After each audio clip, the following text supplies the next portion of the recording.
Welcome to the Slop Farm. Enjoy the video.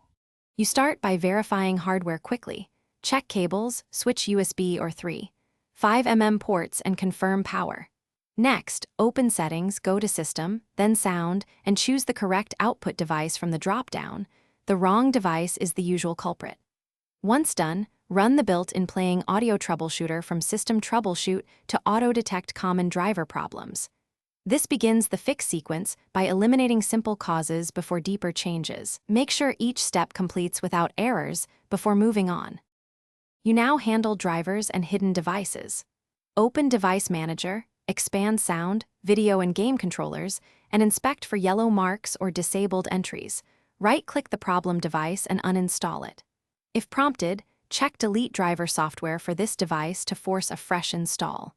Then enable View Show Hidden Devices and remove any phantom or duplicate audio devices so Windows cannot pick the wrong one. Once finished, reboot to let Windows reinstall drivers automatically and restore the audio stack. Finish by ensuring the default device and services are correct. Open Settings Sound and set your output device as default, then reset per app audio if needed. Next, press Win+R, Run Services, MSC, and restart Windows Audio and Windows Audio Endpoint Builder to reinitialize the subsystem.